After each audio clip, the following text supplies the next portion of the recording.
All right, Claire, we're recording. Welcome, everybody. Thank you for joining us here today. I am so delighted to have Stephen Shattuck with us. He is the Chief Engagement Officer at Bloomerang and a pal from way back. I love Stephen. He's got so much content to offer us because he is the curator of Bloomerang's amazing educational content, including hosting weekly free webinars which feature terrific speakers across the social benefits sector. So you ought to check that out. Stephen is a ahead of the curve kind of guy. He got his start in the sector producing fundraising videos and other digital content well before most of us were doing that. And he never looked back. He is now a true thought leader about all things fundraising and nonprofit marketing, and he volunteers with other institutions on which we all rely, the Fundraising Effectiveness Project, the Study Fundraising Steering Group at the Hartzick Center for Sustainable Philanthropy at Plymouth University, and the Institute for Charitable Giving, where he's on the faculty. He is a frequent conference speaker. You've probably heard him somewhere. He's probably done it if you've heard of it. And he is the author of Robots Make Bad Fundraisers, How Nonprofits Can Maintain the Heart in the Digital Age. And this book explores the ways to apply time-tested principles of philanthropy to the technology that's now available to make you work easier, not harder, and also be more effective in acquiring donors, retaining donors, and staying sane in the process. And he's going to talk to us about that today. And just one little known fact about Stephen, he is the David Letterman Scholarship recipient from Ball State University. And he graduated with honors with a degree in, not databases, telecommunications and creative writing. So Stephen, please take it away. All right. Thanks so much, Claire. That was so kind. I had a slide about myself, but I won't say anything because that was such a kind introduction. I want to talk about you for a minute because we've been buds for many, many years.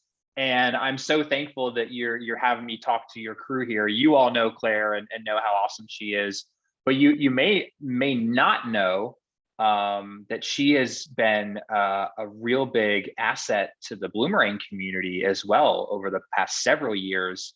She has been providing a lot of advice to our community and our customers through our blog, through our webinar series.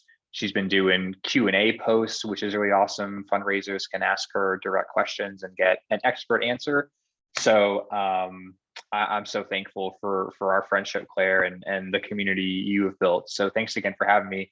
And yes, Jessica, that scholarship was for C students specifically. There's a plaque in the Ball State building that David used to haunt that talks about C students. So yeah, my little claim to fame there. But now I'm doing nonprofit stuff, which is really, really fun. And I've got some good stuff for you over the next hour or so.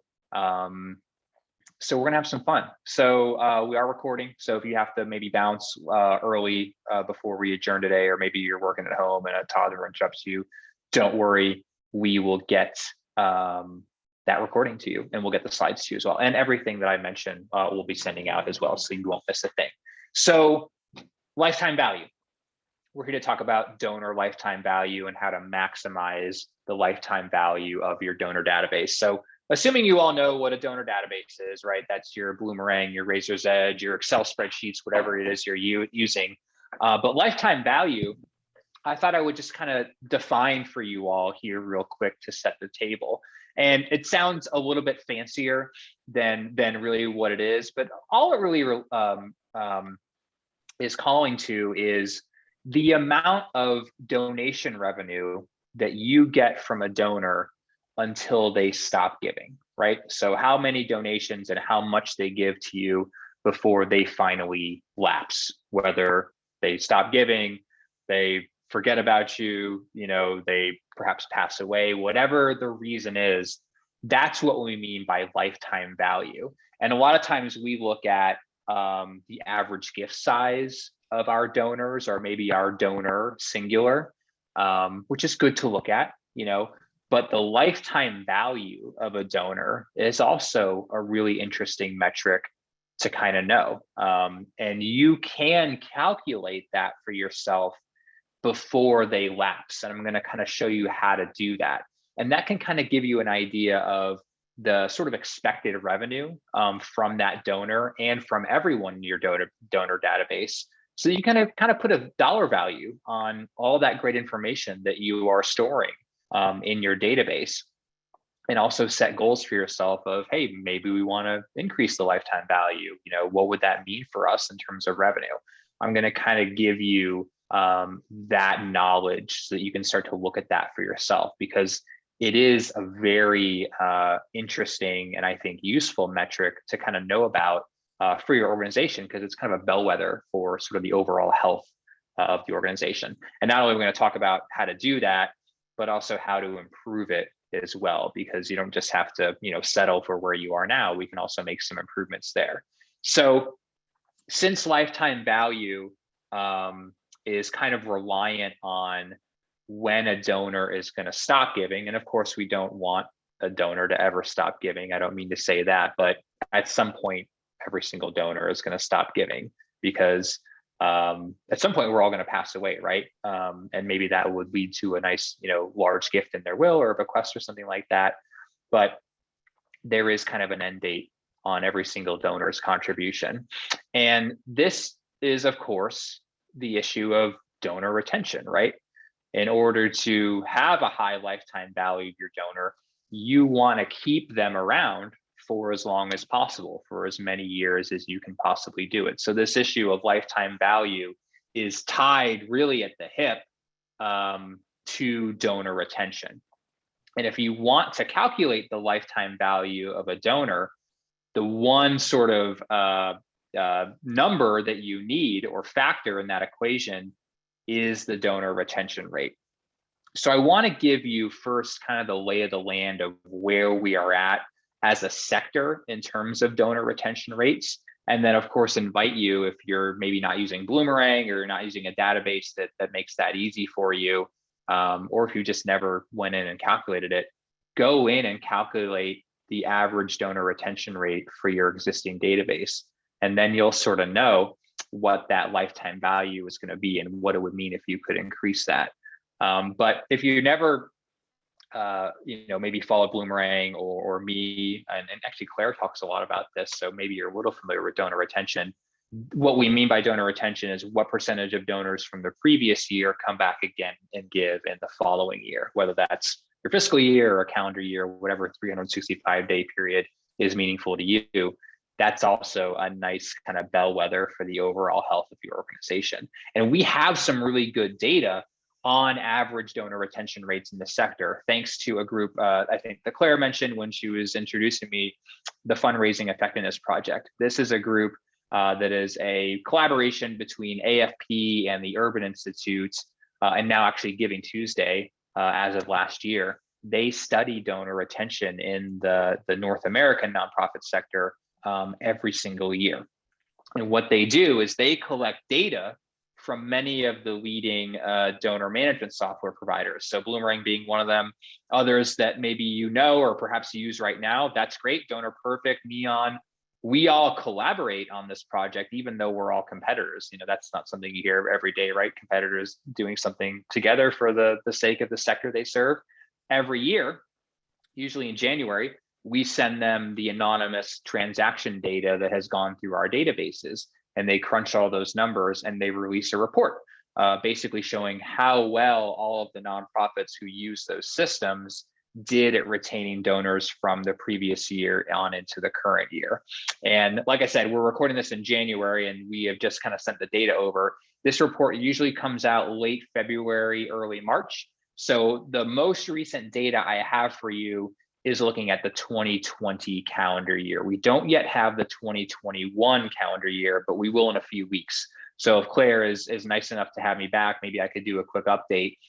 But don't feel bad, because you'll see in the next slide that from one year to the next, these retention rates don't really change all that much. 1 or 2%, kind of an ebb and flow is really all that happens.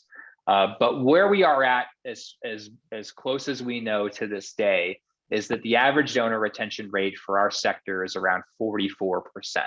So 44% of the donors who gave in 2019 came back and gave at least one gift in 2020. Now, like I said, this rate has pretty much been in that neighborhood since 2005, since FEP was formed. 45, 43, 44%, kind of that mid 40th percentile. So we're losing about 55% of our donors every single year, which means that the lifetime value of a donor is really kind of has the rug pulled out from under them because of these donor retention rates. So the way to increase the lifetime value of your donors is to increase their donor retention rate. So that's what we're going to talk about here in my remaining time. But this is the industry average. So if you know your donor retention rate, now you have a number to kind of benchmark yourself against. And if you're doing better than this, that's great. I would actually love to know and maybe show some of your examples in the next version of this presentation. If you're below that, that's okay. Don't feel bad. I'm going to give you some very tangible, tips that you can take away and start to put into practice right now. So that's the average rate, 44%, about 44%. Dale, holy smokes, 65%. You should be teaching this class, not me. That's really good. You're awesome. I might actually want to talk to you later on. And you'll see in a couple slides, I'm glad you said something, Dale, that the difference between 44 and a 65% donor retention rate is enormous. Only 19, 20% doesn't seem like that much. I'm going to illustrate exactly how significant a difference that is. So that's awesome. I'm really happy for you, Dale. So this 44% rate, this is all donor types. This is whether it's their second gift or their 50th gift, whether they gave $5 or $5 million, online, event, peer-to-peer, direct mail. It's everyone rolled into one rate, which is somewhat useful, but perhaps a little limiting when you sort of factor in those factors. But what is perhaps more useful is retention rates by certain cohorts of donors, particularly first-time donors, which you can see there is only about 19%. So only 19% of the people who gave in 2019 came back again and gave in 2020. And again, this rate has been around 20% for the last few years, but particularly low, right? So 8 out of 10 of these first-time donors didn't make a second gift. So if you want to start this process, I'm going to spend a lot of time on how to kind of mitigate this first-time donor retention rate, because once you get a second gift, you can see once you get a repeat donation, the more people give, the higher their retention rates, the more in terms of the amount of donations, not the amount of the donation. Although in the FEP report, there is some evidence that the higher gift amount is also an indicator of a retention rate also being high, because it kind of logically you would think, okay, if they're giving 5, 6, 7-figure gifts, they're probably pretty committed and will keep going donating there. So Michael or Michelle, I'm sorry, Michelle, yes, it does. I'm going to talk about memorial and tribute and peer-to-peer gifts here at the end, because you read my mind exactly. That is one channel or method of giving that definitely drives that donor retention rate down to that 19% number. I'm going to talk about that. So you all are spot on. This is a smart group, Claire. I guess I shouldn't be surprised because it's your group, but yeah, you're on it exactly. So we're going to talk about that for sure. But like I said, that average retention rate at that 44% number hasn't really changed very much. 1 or 2% per year, up or down. Was down slightly in 2020, which probably isn't a huge surprise given all the things that happened in 2020, although there were a lot of good things that happened in 2020 as well in terms of giving. And if I were to come back to you in a couple months with the new data, I would imagine that 2021 bar to be right in the neighborhood of 45%. It's kind of like that 2% of GDP, right, that fundraising represents. Hasn't really changed very much. So I show this because I think there's a real opportunity to maybe stand out amongst the crowd, because this is where most folks are at.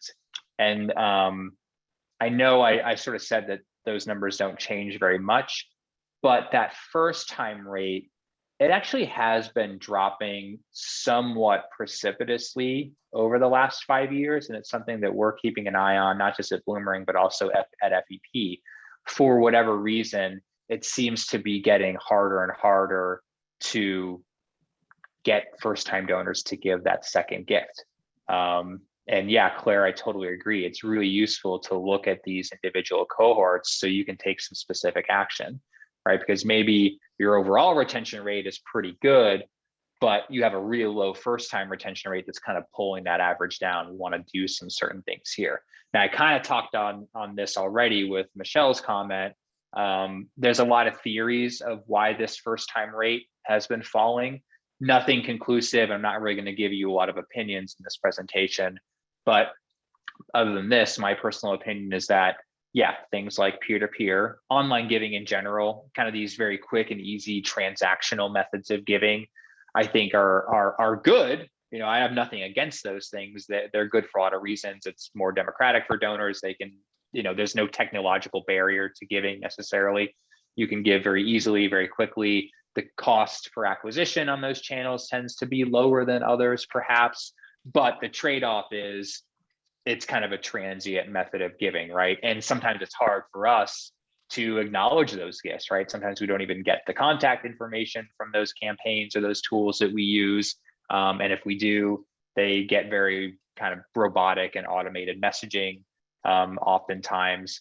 And I think, so there's kind of a double-edged sword going on there. But again, know your average retention rate, but this is one cohort of donors that I would also recommend, you know, knowing what that rate is, and then can we take some actions to improve it. Now, I alluded to this earlier, that even though the retention rate in 2020 fell from 19 by about 1 or 2 percentage points, 2020, there were some really positive signals from the donor community. This is also data from FEP that you can find in their most recent report. We had increases in all of the major categories that we look at. The amount of donors who gave increased from 19 to 20. They gave more. They gave almost 11% more in terms of dollars. There was a huge influx in first-time donors, almost 19% versus first-time donors emergence in 2019. Now, this is really good, but when you keep in mind how much that retention rate has been dropping and how low it is, it worries me that we have this new influx of first-time donors who may not make that second gift. So, you know, onus is on us this year, and hopefully it was a topic of conversation last year of, okay, how do we get these 2020 donors to give again? But, and I was listening in on a talk about this actually yesterday around disaster fundraising, that some of those, you know, COVID donors, they have a lot of similarities to the folks that perhaps were giving to natural disasters, and that those retention rates may be a little bit even lower than we have seen on the first time side. So something to look at there, but we're going to talk a lot about what to do with first time donors specifically here later on in the presentation. And then the last thing that increased is the recapture rate went up quite a bit. This is the percentage of donors who gave in 18, skipped 19, but came back again and gave in 2020. That was up about 14%. And historically, that number had been around 4 or 5%. So it went from 4 or 5% to almost 20%. Again, I think because 2020 was a year of such additional need that a lot of folks kind of came out of the woodwork to help out, even if they had maybe missed a year or two prior to giving in 2020. And I know we don't have the 2021 data yet, but there were some interesting surveys that were done kind of mid to late 2021 to sort of ascertain what the kind of the feeling was amongst the donor community of how much they were going to give in 2021. And it was overwhelmingly positive. This is a research from Penelope Burke. She found that a little over half of the donors that she surveyed were planning to give as much as they gave in 2020 or more in 2021, which was an increase over 2019. So I actually kind of feel good about what those 2021 results are going to look like when they come out in a couple of weeks. I, again, would imagine that bar would be pretty much in the neighborhood, because things don't really change too much year over year. even in these tough economic pandemic years, you look back on 2008, 2001, any crisis you can name, the nonprofit sector has kind of weathered those storms pretty well. But we're recording this in January, and perhaps we've got a lot of people that came in at Q4, because Q4 is usually the biggest month. So again, what I'm going to talk about is looking back maybe on the past 3 months of those people who gave in Q4 at year end, because it's not too late to do something with those people to bring them out. So that's where we're at. What about lifetime value? What actually happens to the lifetime value of your database when you have different retention rates? And when Dale when you put your comment in, Dale, this was a slide that immediately came to mind, because when you see the math laid out, it is, I think, kind of eye-opening. And I have heard a lot of people that when they see this presentation, or Bloomerang customers, this is the slide they show the board or their boss to say, you know what, we should focus on this, because look how much more money it gets us over the lifetime. So this is a quick kind of illustration of two pretend organizations. One has a 41% retention rate, one has a 51% retention rate. They both have the same database size, about 5,000 donors in their Bloomerang or Razor's Edge or whatever they're using, average gift size of $200.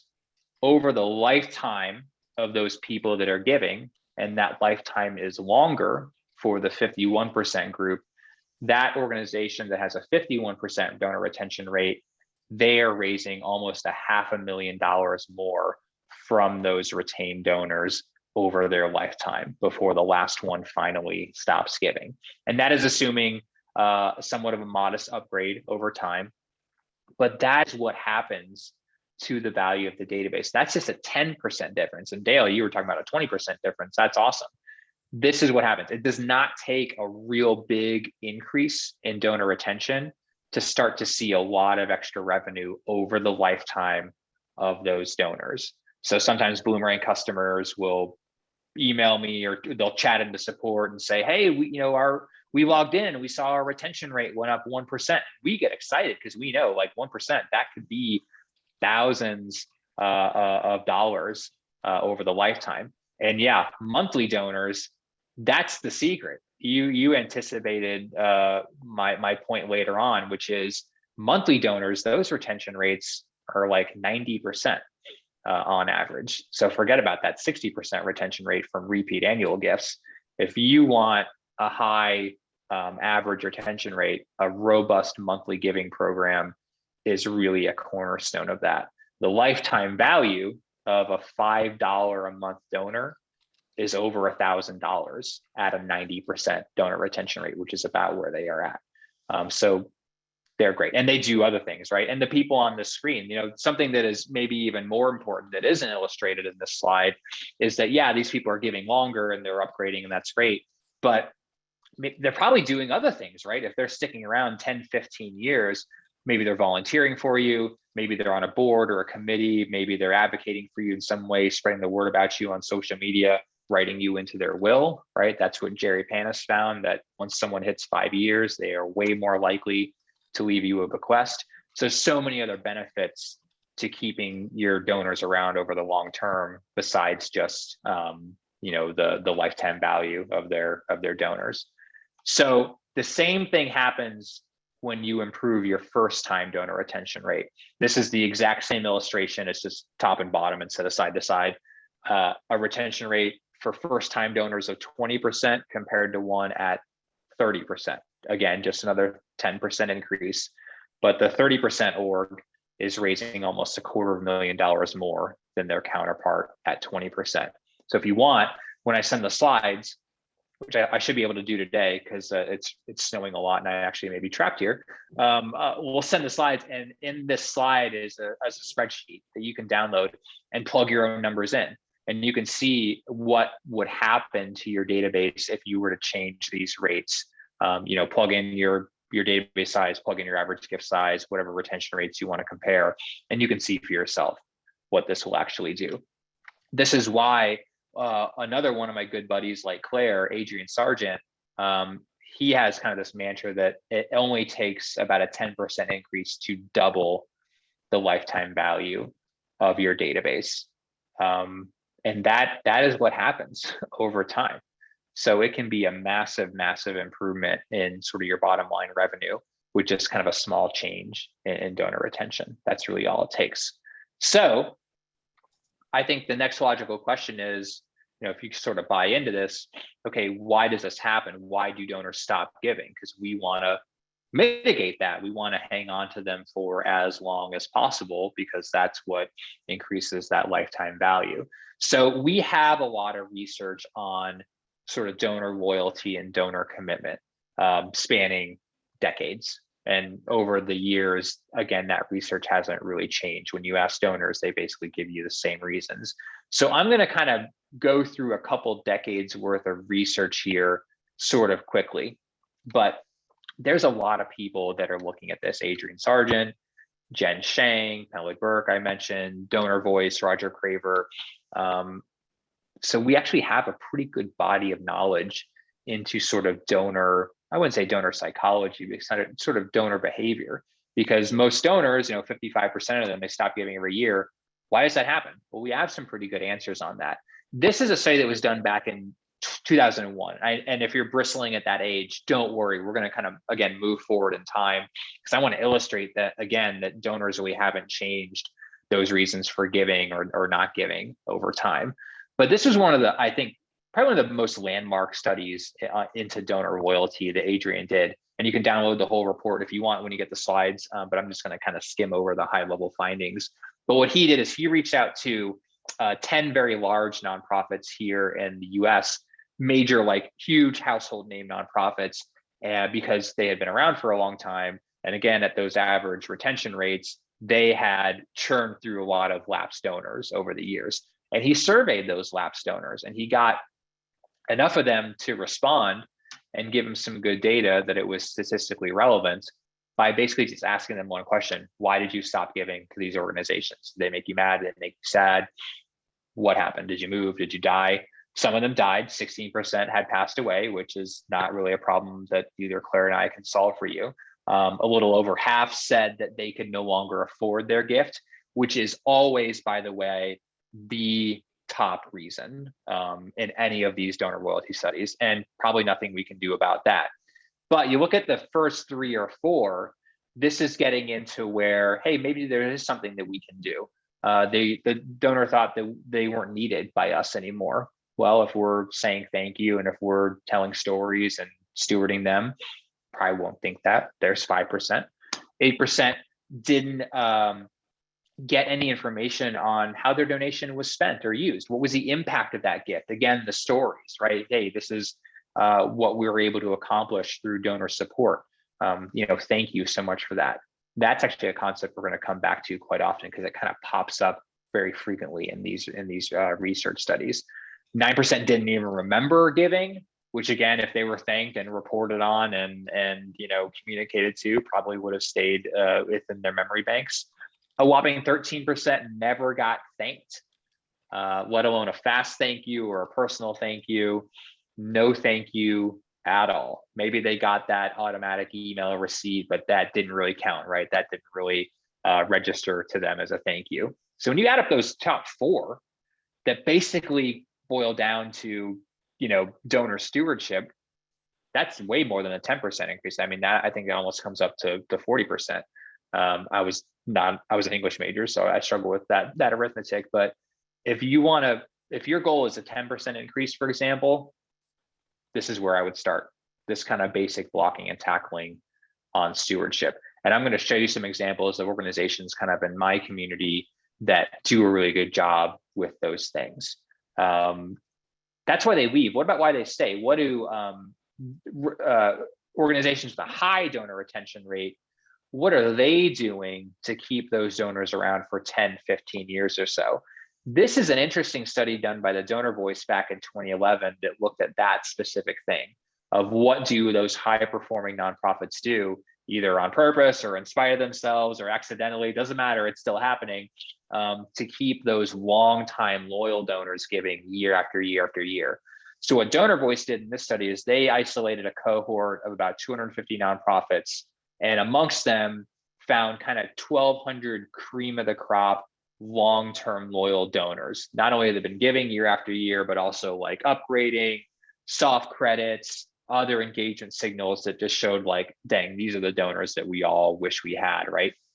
And they asked them, why do you keep giving? What does this organization do well to keep you around?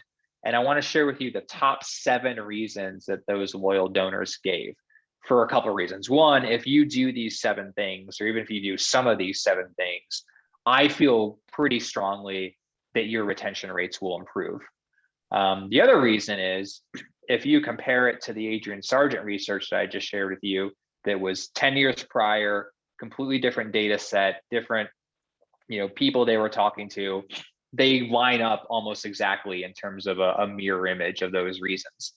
Organization is thought to be effective with those donation dollars and their services. That was number 1. So all of you listening, I know you're effective organizations. There's no way you would be here and listening to a nerdy guy on a Friday afternoon if you weren't. But are you communicating all that to the donor, right? Is it the kinds of things you put in your annual report, or maybe your monthly newsletter, those impact stories, the success studies, the case studies, whatever those things are, communicating those to donors on an ongoing basis? That is really what keeps them in the fold. That's the number 1 thing.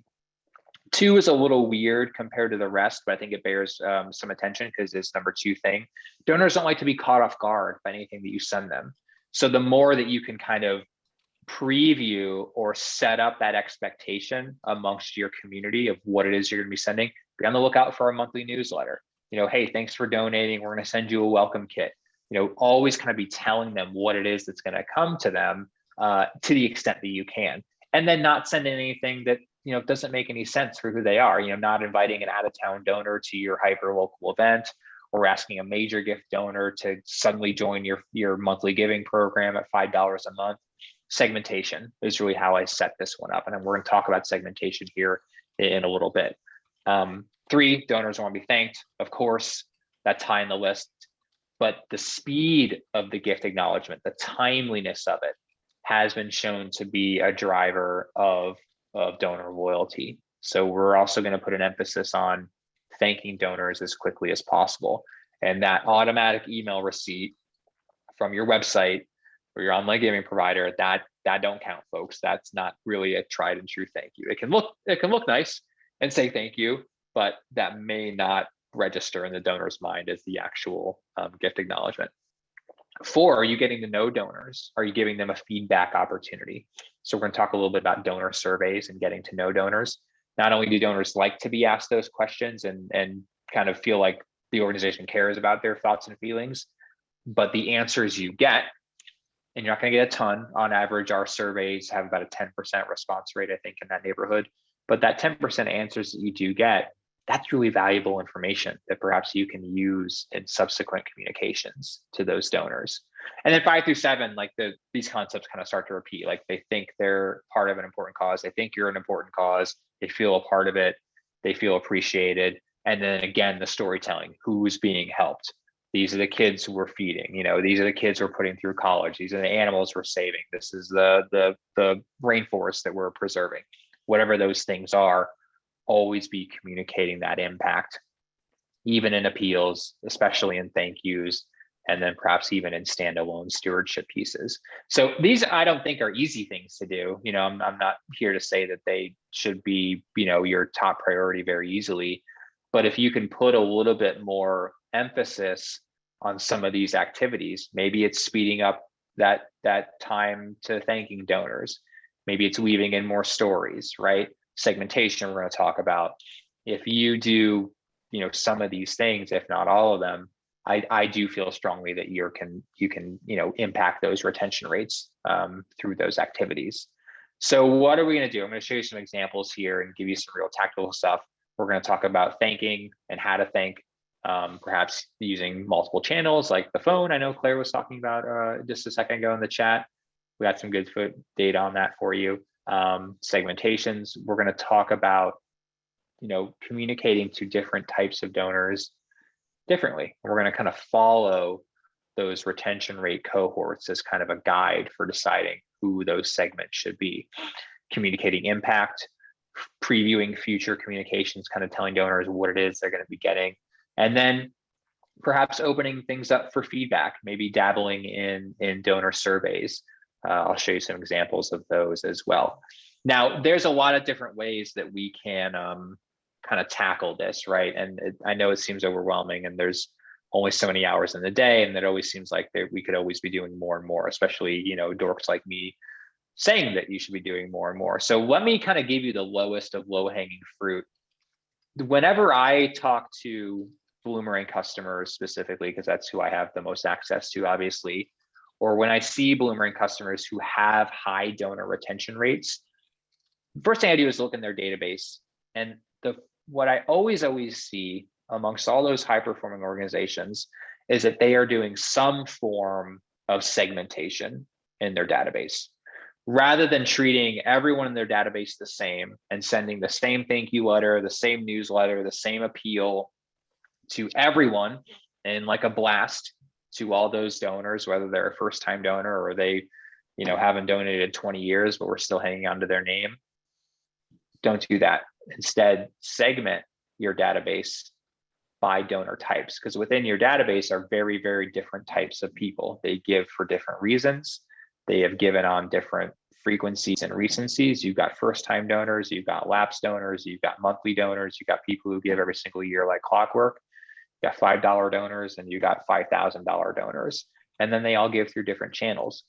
The more you can break those people into kind of those lookalike groups, which that's all a segment is. It's a lookalike group. It's just a group of people that kind of share the same attributes and communicate to them in kind in a way that perhaps looks different than those other groups. This to me is a really, really good place to start. And if you struggle to come up with maybe who those cohorts are, let me show you an example of a group of segments that one of my favorite customers uses. This is my buddy Heather. She runs a school foundation up in New York State.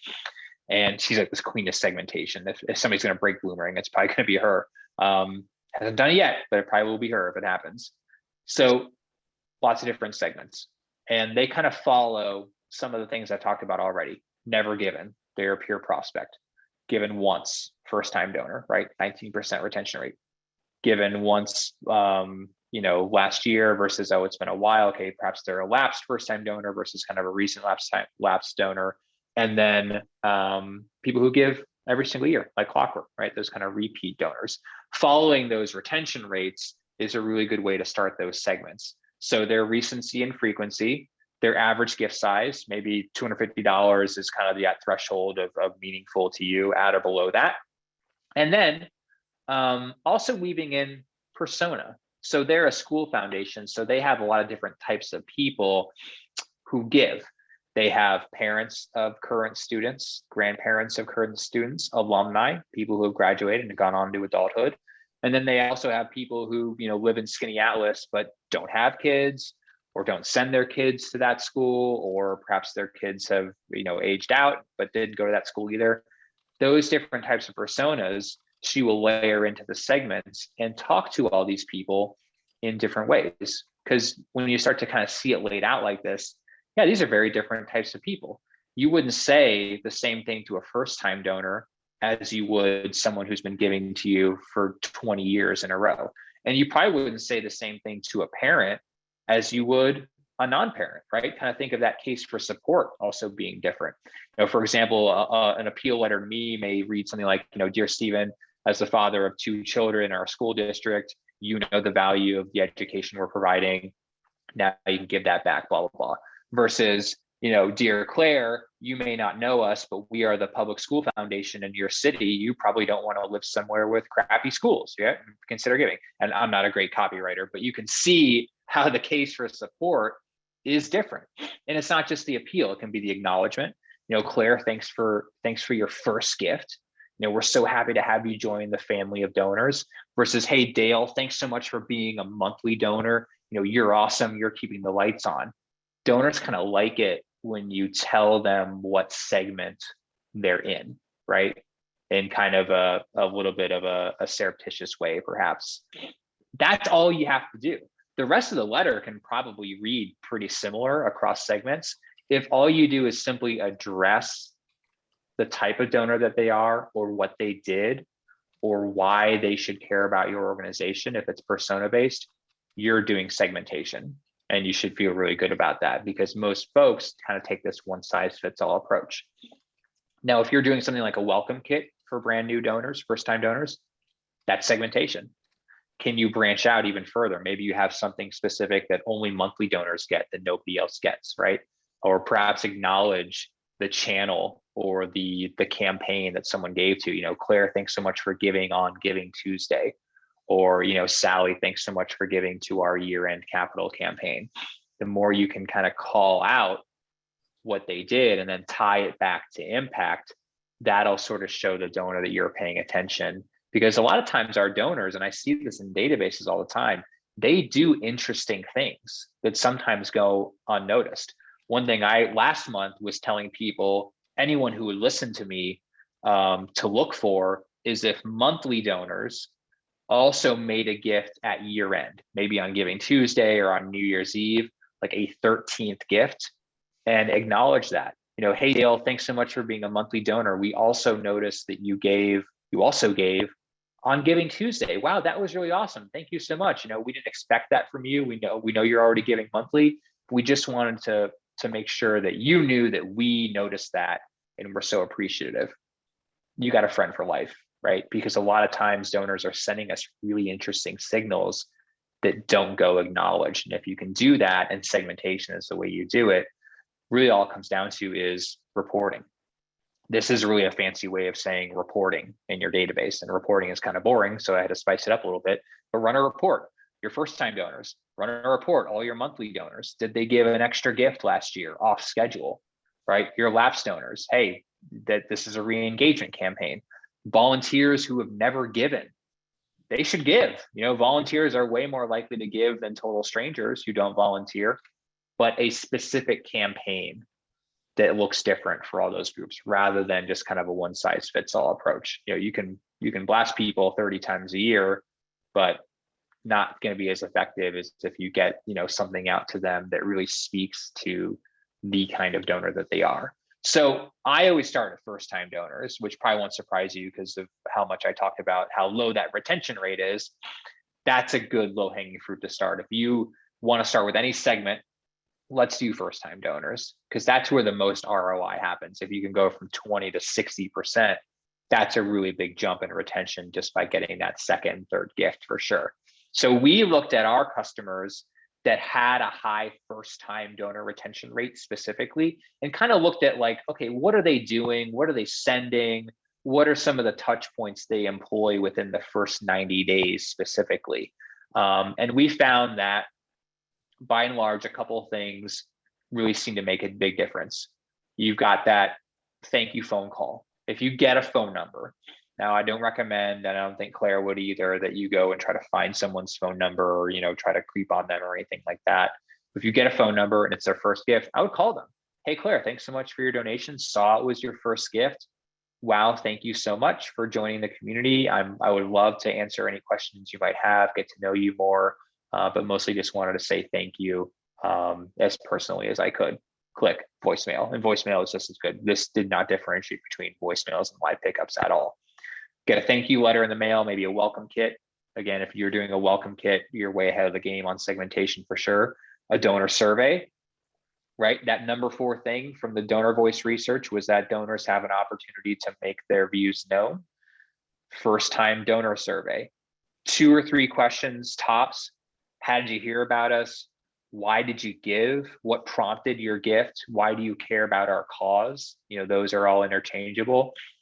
We don't know these folks. We know their name and address and how much they gave, but we don't really know what their interest is in the organization. And again, you're not going to get a super high response rate on this. That's not the point. The point is the people who do respond, they give you good information, but they also are self-selecting into a more engaged group just by nature of responding. They care enough to respond and are interested enough. Valuable information that you can perhaps use in future communications. Newsletters on a monthly basis, pretty common, right? A tour invitation. Again, they don't know you as much as you don't know them, perhaps. Even though they're a donor, they may not totally understand the entire kind of breadth and width of your the scope of your services. A tour invitation, even if it's virtual, is a really good way for them to see your mission in action. And if you're there on site with them, even virtually, maybe you can also chit chat with them, perhaps even learn some of the things that perhaps a donor survey was trying to ascertain. A standalone stewardship piece, another phone call, 2 phone calls within 90 days we found to be really, really impactful. I'll show you the data here in a couple slides.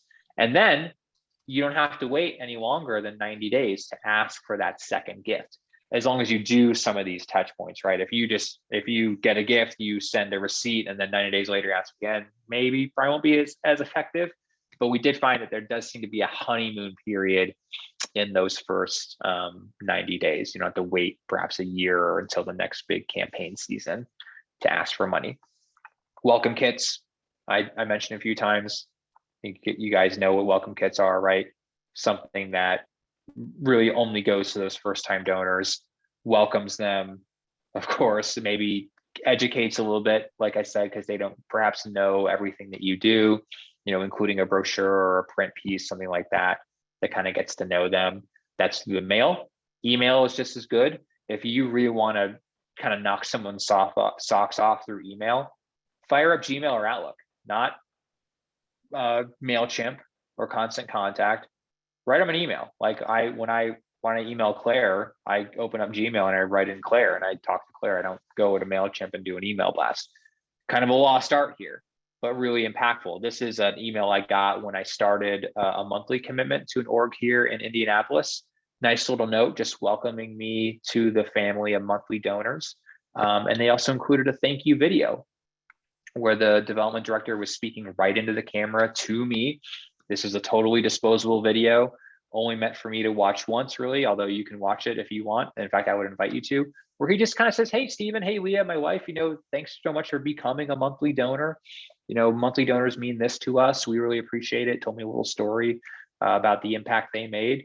And still to this day, I think is the only thank you video I've gotten. And this has been years ago, but really, really made an impact. And I actually called him up because I found out he's a Bloomerang customer, and he doesn't really spend a lot of time making these videos. He just talks into the camera for as long as the message is, no editing, doesn't worry if he slips up every once in a while or says an or fires it off. And it's not that hard for him once he kind of gets going. It doesn't take that much time.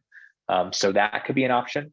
Welcome kit, a video, or a phone call. I love that you were talking about this, Claire, in the chat. There's been a lot of research out there that talk about the efficacy of phone calls. You can kind of find those in presentations like this or blog posts.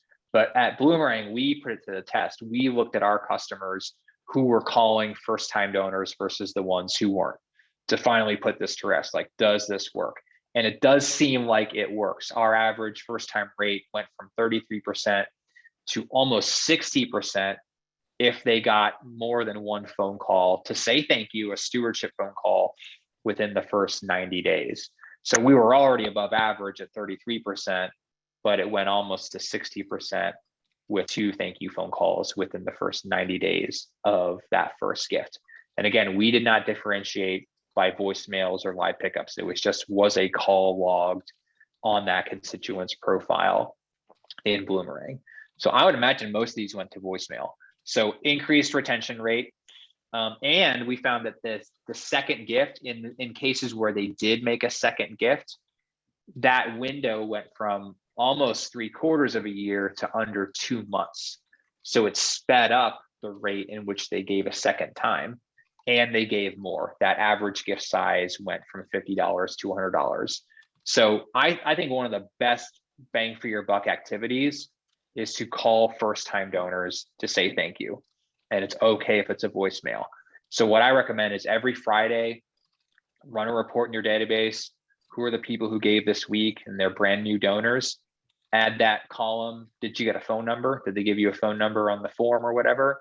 I would call those people and just say, hey, thanks. We saw it was your first gift. Welcome. Love to get to know you. Would love to answer your questions. I'm here for you. This is my name at the organization. Click. 30 seconds. Talk about lifetime value. You go from 19% to 60% on these first time donors. That is really, really going to pour gasoline on that flame of lifetime value. This is where it would start. You can start with your already loyal donors, but this is really what moves the needle. Now, if you don't have a phone number, maybe it's a video, right? Or maybe it's a welcome kit or an addition. You don't have to choose. I think you can do a phone call and then say, hey, we're going to send you a welcome kit in the mail, be on the lookout for that. That's okay. It's one of the reasons why in Bloomerang, we call out first time donors on your dashboard and kind of recommend you call them or kind of prompt you to do that because we know what a high ROI activity it is. And it's not just first time donors. We saw this throughout the pandemic last year and in 2020. I know we're still in a pandemic. I didn't mean to say it was over, but we saw that phone calls were effective kind of across the board on all donor types. This is looking at a year-over-year revenue change that our customers that called donors grew almost 18% in 2020 compared to 2019 versus the ones who didn't call donors, they dropped almost 15% year over year. Personal emails, similar increase, as well as in-person interactions, which mostly were done virtually. We have a field for in-person interactions that was kind of used for virtual interactions during the pandemic. So this works for first-time donors, but it seems to have a good positive effect.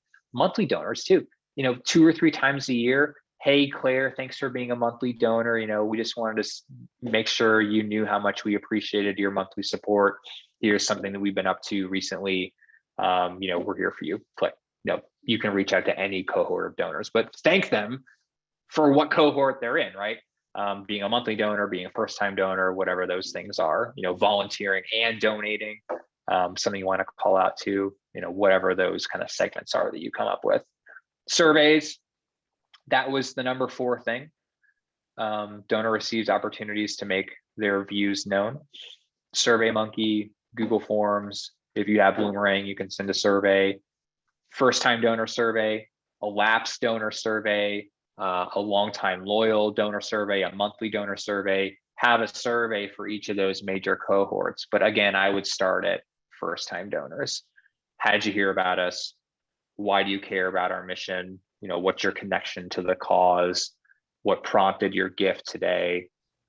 Those are all variations of the same question. Those aren't 4 different questions, but that's what you want to get. Knowing why a donor gives as early on as possible is, I think, the most powerful piece of data that you can have in your database. Because you may have 2 people who both gave online, both gave $100. They're both 30 years old, but one person may have a very, very different reason for giving. Maybe they had a grandparent die of Alzheimer's versus the other donor who saw an ad on Facebook or it was a peer-to-peer gift and they gave.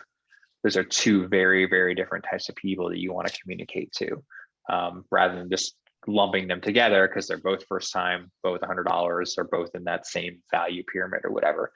This piece of information can really be kind of a tiebreaker when it comes to segmenting similar types of people. And this is my last piece of advice.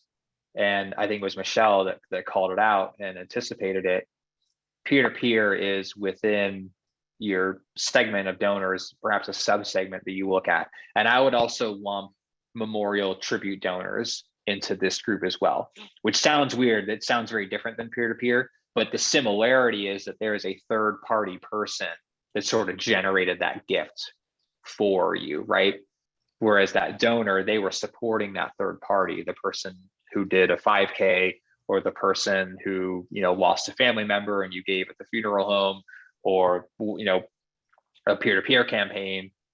They're supporting their friend, not necessarily your organization. So we would recommend segmenting these people out because it can really drag down that average retention rate. These folks, it's like a single digit retention rate. Memorial donors, peer-to-peer donors, single digits. So a couple of recommendations. 1, don't worry about it too much. Don't worry about retaining them because these are very often one and done gifts. They don't know you. they don't care about your cause necessarily. It's really hard. So don't agonize over trying to get them to give again. Now, if you have the bandwidth and you want to do something and try to get some of those people back, it is possible for some. What we see work really well is weave in that third party, maybe even have the acknowledgement come from them. You know, dear Stephen, thanks so much for supporting my 5K. You may not have realized, but this is the organization, this is the nonprofit that your gift went towards. This is why I care about them. They impacted my life in this way. You may not know about it, but I would love for you to support them further on or in the future. That's way more effective than sending them just a generic thank you letter. Dear Stephen, thanks so much for donating. It's like, I don't know, who's I donated to you? What is this? I don't even remember this. That's, I think, why that retention rate tends to be a little bit lower. So you sort of have to reintroduce yourself. And if you can do it through the fundraiser, that's going to be more impactful. And speaking of the fundraiser, this whole presentation has been about donor retention, but you want fundraiser retention. You want that person to go out and do another peer-to-peer campaign for you, or on their birthday, do another Facebook fundraiser for you. So if you have any angst that, oh, we're not getting the donor information, or these people aren't giving again, take all that energy and transform it into appreciation for the fundraiser. You want them to really feel thanked that they raised $500 for you on Giving Tuesday, or they raised $2,000 on their 5K run or turkey trot or whatever. Make them feel appreciated. Even if it's 100% to them and 0% to those donors, I think that's okay. So these folks, don't be afraid to bless and release, because it's really, really hard to get them to give again. So wrapping up here, I'm almost out of time. Dang, I cut it close, Claire, sorry. Retention is the key to lifetime value. They're essentially the same thing. They are reliant on one another, and lifetime value is particularly reliant on retention. It's not two-way, it's one way. Segmentation, probably the best thing to start with if you want to maybe, go down this path.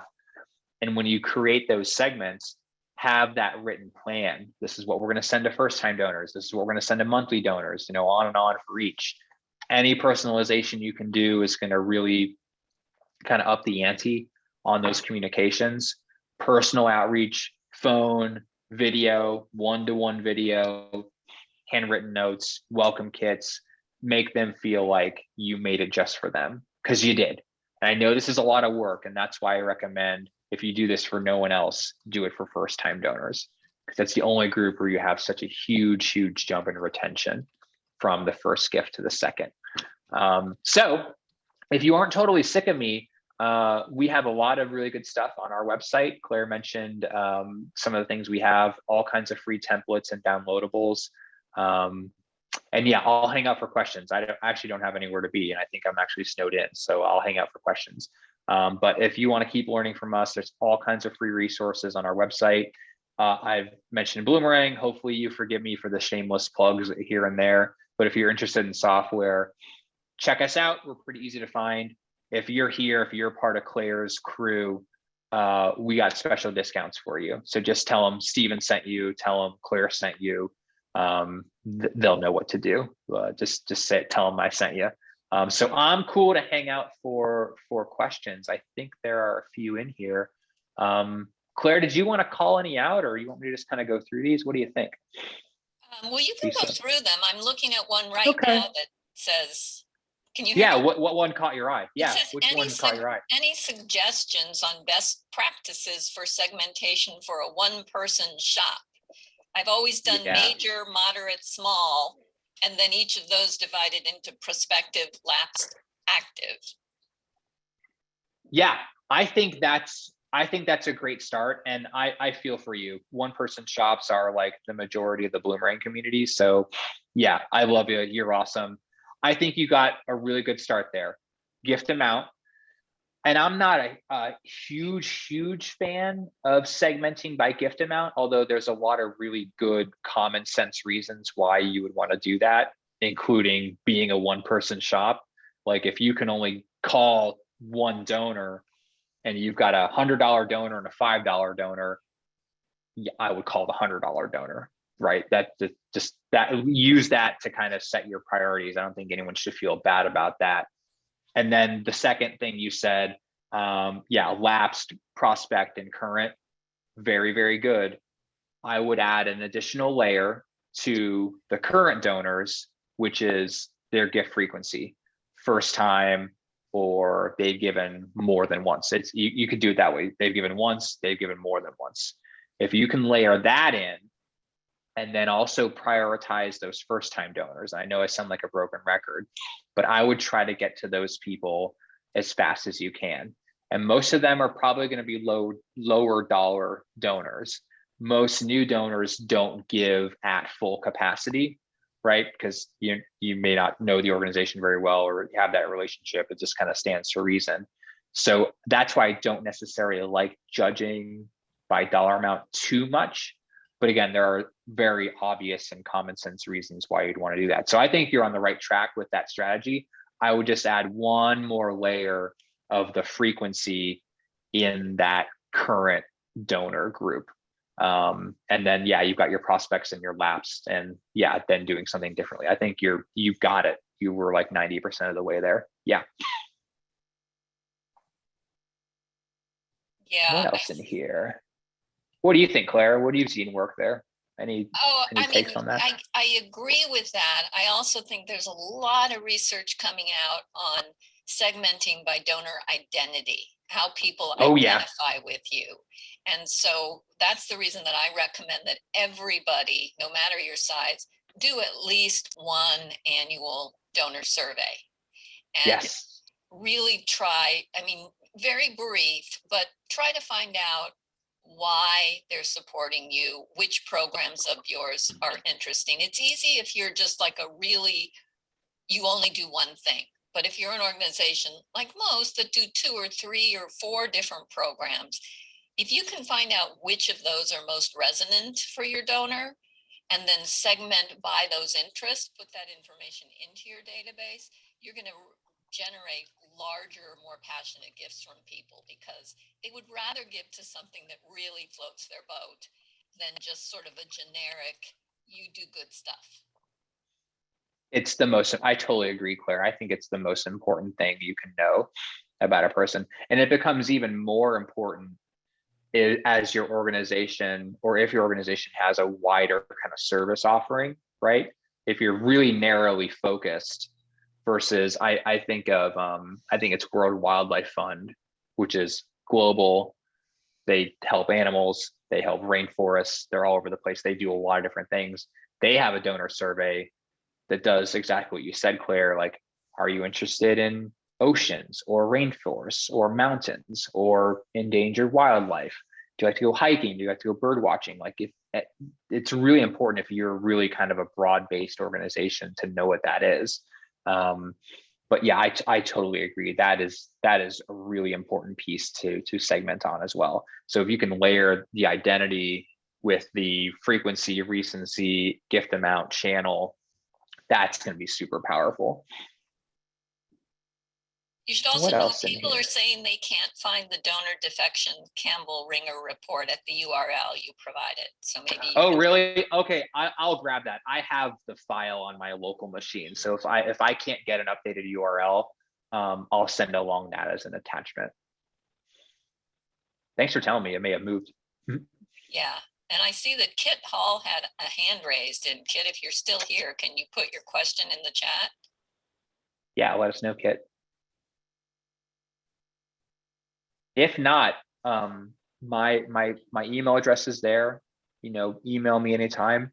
Connect with me on LinkedIn, because I'm always sharing stuff there. Usually it's Claire stuff, but other stuff too. And when we get that new FEP data, I'll definitely be shouting that from the rooftops on that updated retention data here in a few weeks. And Dale was asking on the welcome phone call or email to first-time givers, if that was across all types of organizations or more for those people-focused. So that was anyone who uses Boomerang, the welcome calls. I will say that most of our customers are primarily individual fundraising kind of bolstered.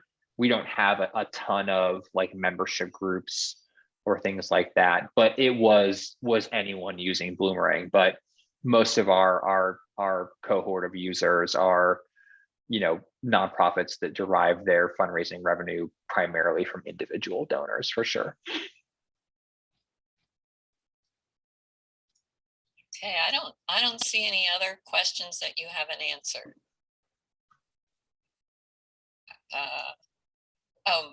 You might want to address this, because Mary's saying she thought she saw a slide with data about the effectiveness of phone calls from trustees. Yeah, you're right. So Penelope Burke, who I mentioned a couple of times, she did a study where she found that board members were good people to call. Not only, you know, inferring that there was a retention rate increase, but she found that in their second gift, they gave more than people who weren't called by board members. And we more or less corroborated that, although we did not track who called. Again, this was any call logged to a donor by anyone. But we found that there was an average gift size increase. So if this seems overwhelming, at least according to Penelope, maybe you could outsource this stewardship work to your board. You know, that seems like the board members are really good people to make those calls. I would imagine because they're a volunteer, maybe they're well known in your community, maybe they have some name recognition, but perhaps they could also speak to why they support the organization as well. So one thing you could do is run that report of first-time donors at the end of the week, send it to your board members and say, hey, can you call these people? Here's a loose script, because that may be a really good way to get this work done. So for the person who is a one-person shop, this could perhaps be a shortcut if you have a board, you know, and a board that would be willing. And I would add something a little different to that, just from a pragmatic practitioner perspective. What I found is the Penelope Burke study is really based on board members who call donors within 48 hours. And yes, I find that the promptness is more important than who calls. So what I started doing when I was in your shoes, working with a specific organization, was having a staff member call. It was just written into their job description. It was part of the work. Wow. It's much easier to do it, you know, as the gifts come in, and just make a list of people to call rather than have them pile up into this overwhelming amount that often what happens is you say, oh, this is too unmanageable. I'm not going to be able to get each board member to make 10 calls or 20 calls. So just forget it. It's too late anyway. And so just from a pragmatic perspective, if you just fold in, I'm going to call every first-time donor, I'm going to call every donor who gives $1,000 or more, whatever your parameters are, and you just do it and you make it really brief. You don't have to have a long conversation. You just say, I just wanted to let you know we got your gift. We super appreciate it. And thank you so much for supporting us. I don't want to take up a lot of your time. I just wanted to thank you. Period. Yeah, 30 seconds tops, right? Right. And then you have board members make calls, thank you calls also. I mean, I think it's never bad to have more than one thank you. So if you want to take a subset of donors who gave, you know, 250 to 1,000 or something like that, or 1,000 to 5,000, whatever it is, depending on you know what's going on in your organization, ask board members to make those calls, primarily because board members want assignments of things that they can do that helps them to feel effective. I often have fundraisers tell me that their board doesn't do anything. And then the board says, staff never asks us to do anything. So if you can ask them to do this, and it's pretty easy, I find board members love making thank you calls because people are so happy when they get a pure thank you that it feels really good. And then they ask more, can I do some more of those calls? And maybe a good, if they're afraid to maybe ask for money, could be a good way to get them going, right? Yeah, that's exactly what I was going to just say. Yeah, I think you're right on with the timeliness.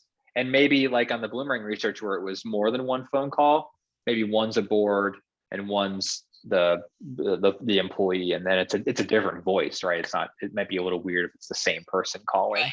twice in 90 days. It's a lot more work to chase down board members and make sure they make their calls than it is to just make the call. Probably, yeah. We love board members, but that's probably true.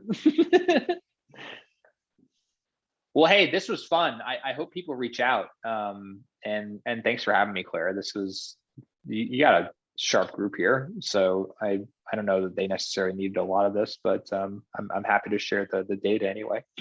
Thank you, Stephen. It's a pleasure to have you.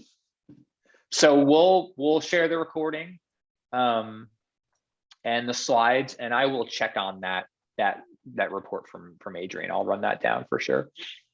Okay, hope you get out of there alive, Stephen. I'll try.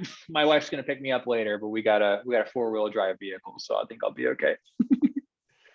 Bye, Well, thank you all everybody. for hanging out. See ya.